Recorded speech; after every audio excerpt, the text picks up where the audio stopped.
It has been so hard to take this team seriously because of how often they've underachieved, but with the hiring of Jim Harbaugh, I'm as convinced as I've ever been that Justin Herbert will win the Chargers their first Super Bowl.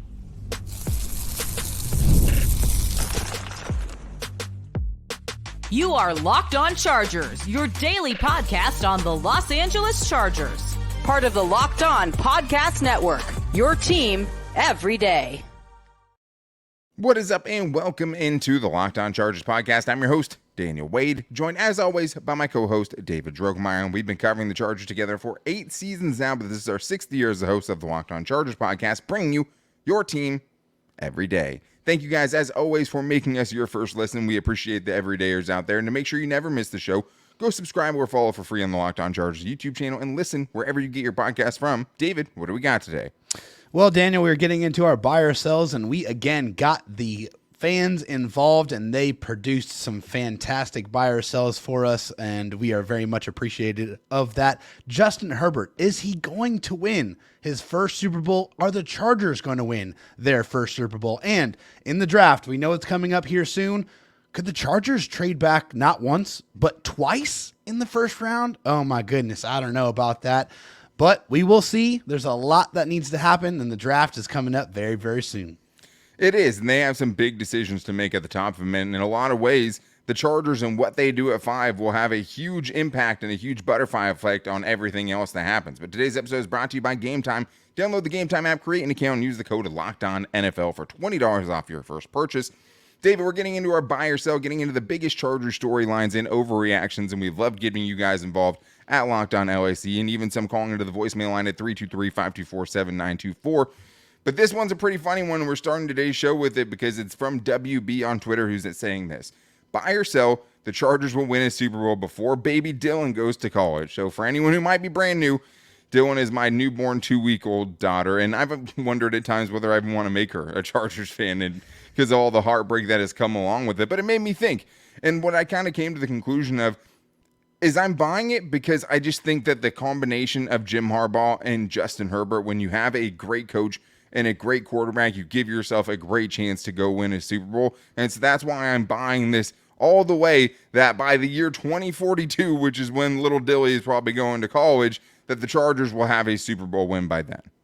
Well, Daniel, I'm going to do you one better. I think that the Chargers are going to win their first Super Bowl by the time baby Dylan gets to elementary school. I think that is where I'm at. And the reason why is because I've always, and honestly, since I've seen Justin Herbert step on that field and really, take over the reins as a starting quarterback for the Chargers, I knew pretty quickly that Justin Herbert was a championship level player and a championship level quarterback. I just think that he has been underserved with his head coach that he's had leading him. And I don't feel that way anymore. I do feel like now they have a championship level coach to pair with their championship level quarterback. And I think he's going to help with all the intangibles, and he's going to help with the defense. He's going to help with the offense and the running game and taking things off his plate and just having somebody that's experienced that can get there. And I feel like with them together, they can finally get the job done. Yeah, I agree with that, and that's the reason I'm buying this, is just because you are actually giving him the infrastructure to go win, because it is great quarterbacks and great head coaches that usually win Super Bowls, whether it's Brady and Bill Belichick, or, Patrick Mahomes and Andy Reid, or even Sean McVay, right, who couldn't do it with Jared Goff and went and got Matthew Stafford to put him over the hump. So I think that's part of it. You have the biggest part of it checked off, and I think that's huge, and the only reason I feel as confident saying, for the first time in my lifetime, really, feeling confident saying, hey, it's going to happen potentially sometime in the foreseeable future. And there were times in the early 2000s with the Rivers and Antonio Gates and LaDainian Tomlinson where I thought they could go all the way. Definitely. And there's a couple of those years that they absolutely should have, right? But this is the first time since then that I think you have that glimmer of hope that this is the kind of combination that can go get it done. And I think another important part of it is ownership giving Harbaugh the keys. And that has to continue, right? Getting out of the way and letting him build it in this image. I mean, we're talking about a guy that went to the NFC Championship game his first year with the San Francisco 49ers, coming from the collegiate ranks, and also taking over a team that was 6-10 the year before that. Now he's taking over a 5-12 win team that was missing their Pro Bowl quarterback over the last 4.5 games. So this is a team I think he absolutely can turn around. The timeline is a little, sketchy at this point. We just don't know how quickly they're going to be able to get it together, but I think they've had a good start.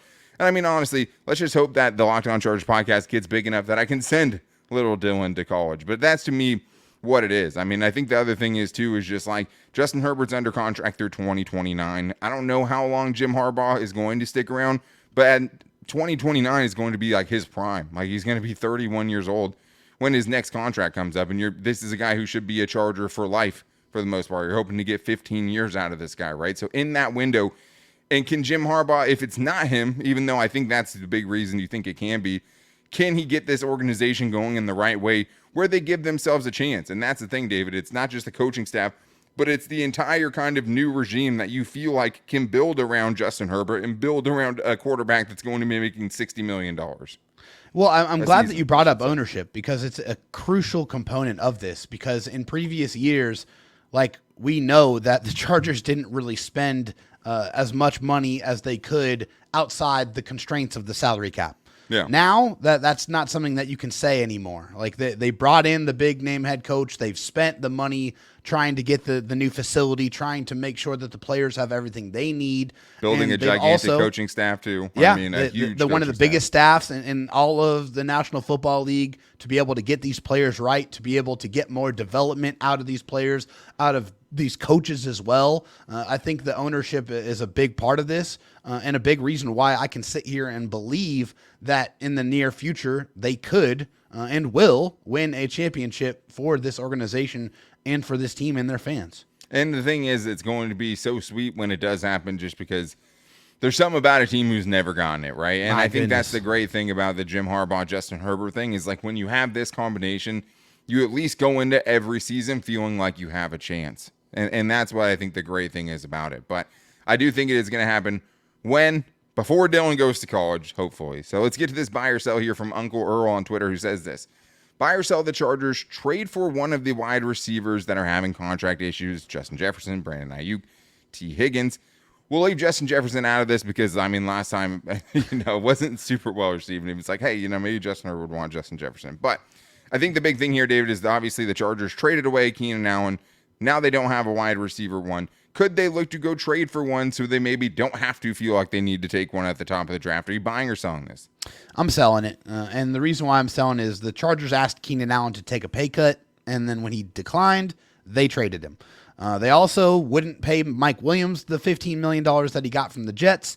And honestly, I think those moves, to me, signify that the days of the Chargers having big money wide receivers might be behind us. I don't know if that's part of the philosophy of this new regime of Joe Hortiz with Jim Harbaugh. I think they're going to lean more into the draft and trying to get their wide receivers from the draft and continue that comp pick formula. I mean, I think that's going to be a big part of it. I don't know if they're going to go out there and spend big on a receiver, because not only would they have to trade for these guys, they're going to have to pay them the big money that they want, and I just don't see that happening.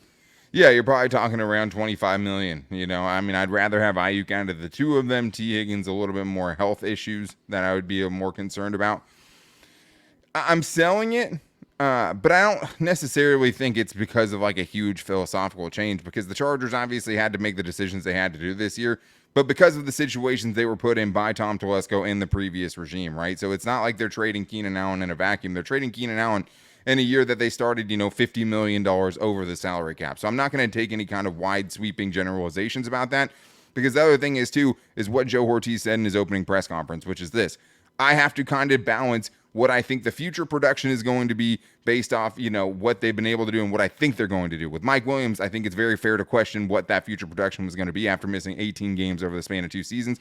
And with Keenan Allen, with his age, it was more, I think, hey, do we want to pay this guy as a number one wide receiver $25 million as he gets to age 32 and age 33 seasons? So I don't necessarily think they won't ever pay a receiver, but for me, stick at 5 and get a receiver there so you can have somebody you feel like is going to be a really good wide receiver one for you, and you're getting him for 5 years at below market value for the most part. So that's what I would do, and why I wouldn't trade for one of those guys.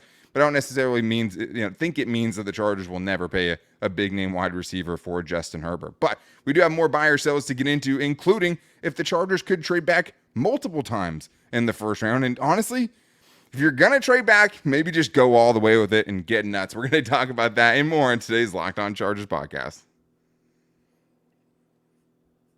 First, though, I do need to tell you guys that this show is sponsored by BetterHelp. A lot of us spend our lives wishing we had more time. The question is, time for what? If time was unlimited, how would you use it? The best way to squeeze that special thing into your schedule is to know what's important to you and make it a priority. So for me right now, if I had extra time, I would sleep. That's what I would do.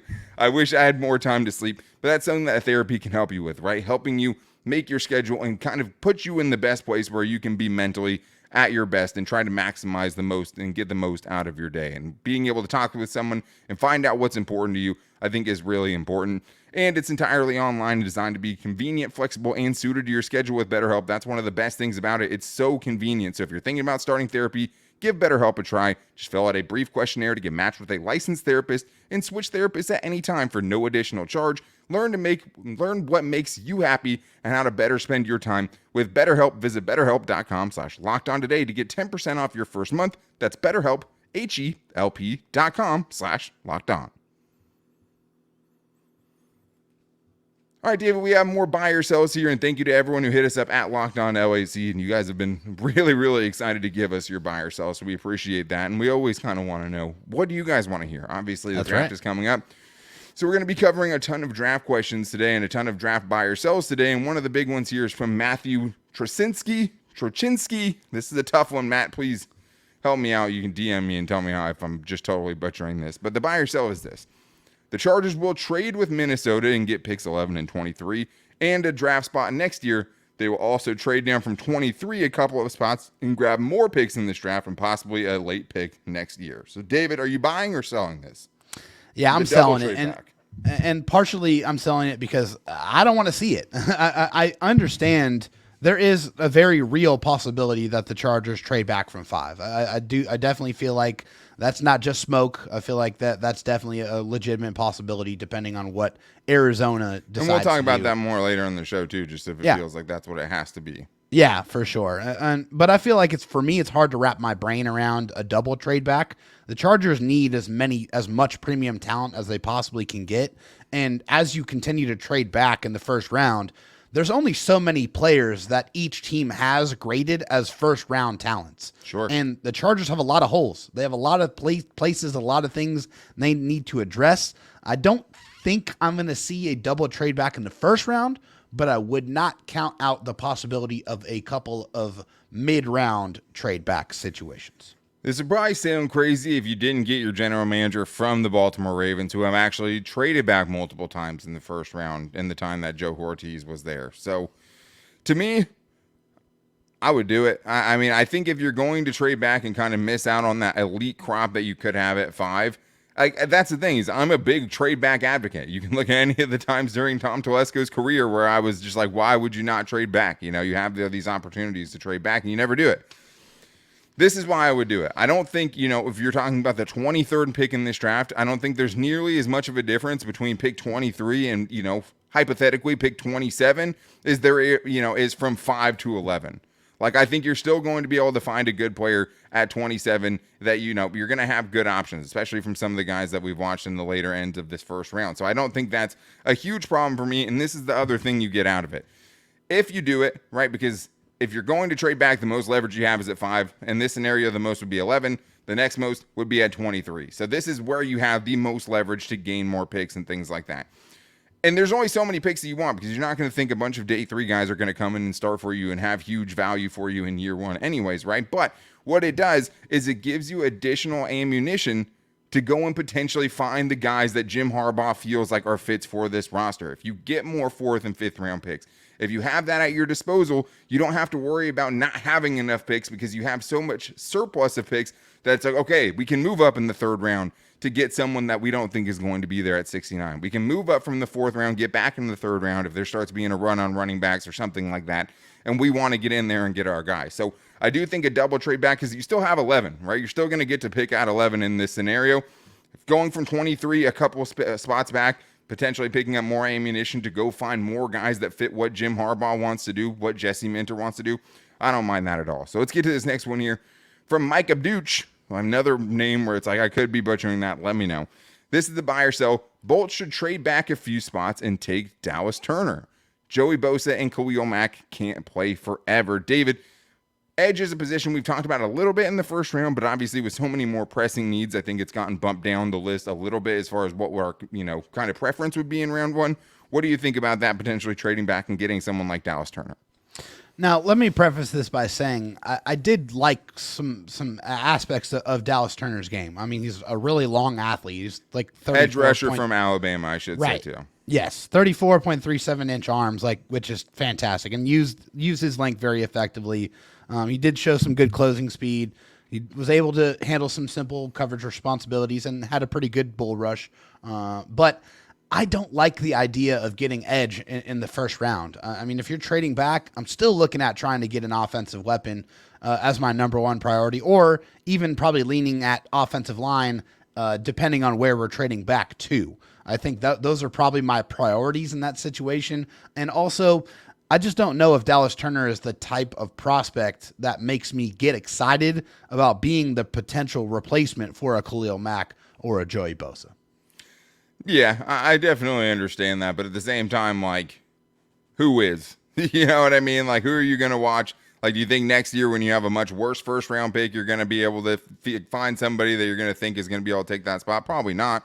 I think that the foresight here is good. Trying to create, solutions before the problem actually arises. And that's one of the things we saw way too little of with Tom Telesco. I think the hard thing is this year you have a bunch of pressing needs and you have a bunch of things you have to address for the 2025 season and beyond at cornerback, at wide receiver, where you're going to have literally empty rooms after this upcoming season. So I like Dallas Turner. If they traded back a certain amount, if they get into the mid-teens or somewhere like that and they want to take Dallas Turner, I'm okay with that. I mean, he's a guy I like.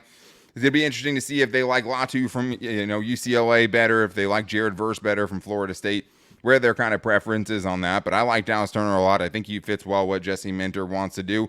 But I would still rather take a wide receiver than trade back. That's still where I'd rather be. But hey, getting a super athletic guy that plays the run and the pass well, I think you could do a lot worse. That's just not the position I would be trying to address. And I don't think at the pick they're going to have, it's going to be like, oh my God, he's so good that we can't pass it up because he's so easily the best player available here. I wouldn't put him in that tier. So let's get to this one from Edgar Esk, who's saying, buy or sell, Chargers will trade for a player before or during the draft. This one's interesting, David, because the Chargers trading for a player, as opposed to just getting a draft pick to go draft a player, isn't something we've really considered a lot of, at least in this time frame, right? In the week and a half we have until the draft and during the draft. Do you think it's something we'll see happen?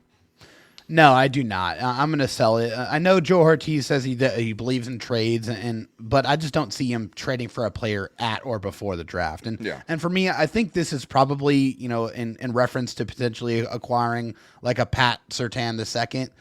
And trust me, I would kill to have a corner of that caliber, but I just don't see any way that the Broncos are going to trade him in the division. I mean, that would be also with a bunch of draft picks too, sure, though, right? So I think this might just be for one single player, right? Let's if it's just for a single player, I don't think that is going to happen. Now, if you ask me, do I feel like the Chargers will make a trade before the trade deadline in the season?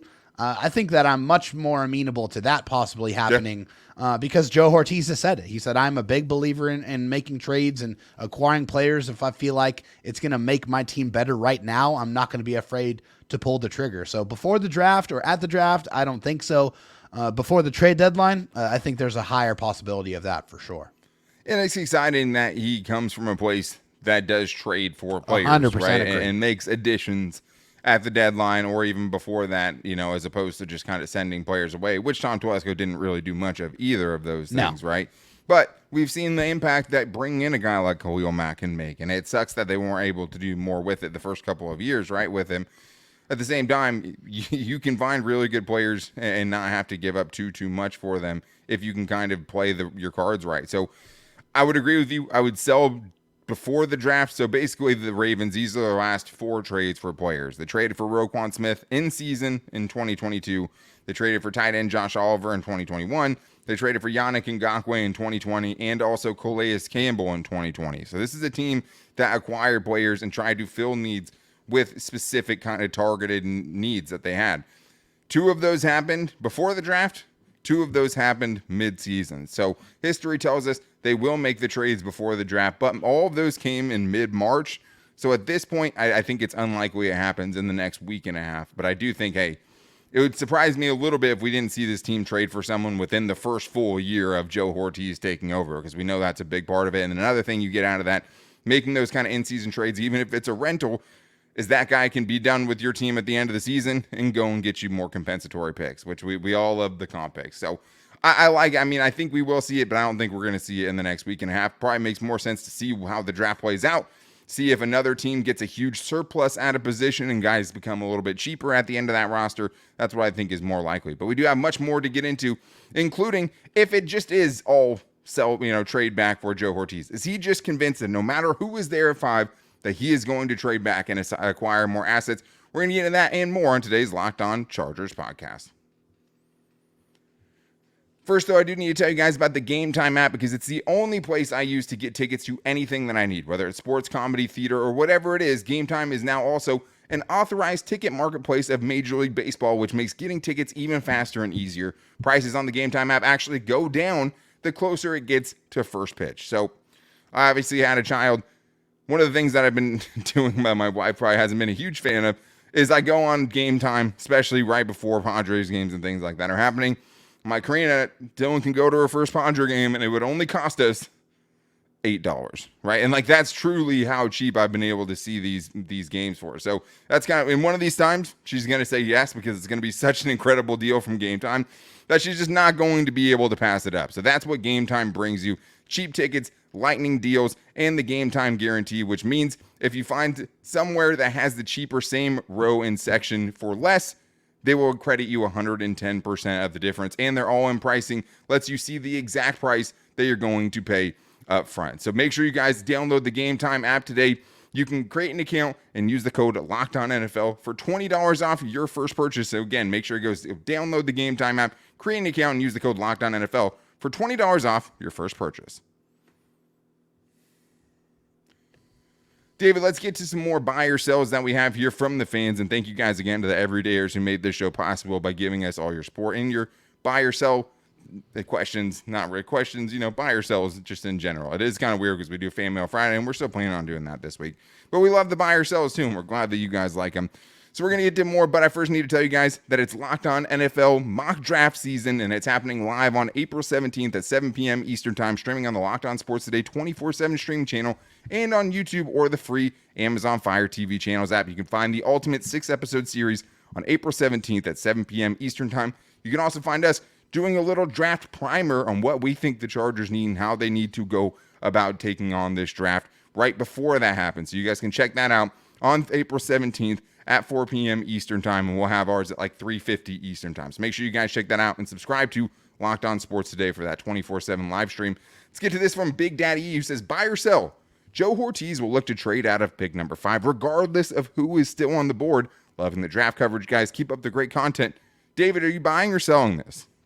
I'm selling it. And I know, everyone is saying that Jim Harbaugh wants an offensive lineman and he wants to beef up the offensive line, and I get that. But also, I know that Jim Harbaugh and his defensive coordinator has seen Marvin Harrison Jr. up close and personal and knows exactly what he is capable of doing because he's done it. Although he didn't beat them at Ohio State, but he did put up some very big performances. And Jesse Minter knows how impactful he is. He said he was one of the craziest talents he's seen in the last 10 to 15 years. Yeah. So with that understanding, I feel like if Marvin Harrison Jr. is available and on the board, I think Joe Hortiz will pull the trigger and bring him into the fold. I hope so, man, because it just feels like they really, really want to trade back. So maybe Marvin Harrison Jr. is the guy that could change it, right? And the guy that can make them not trade back and not take an offensive lineman.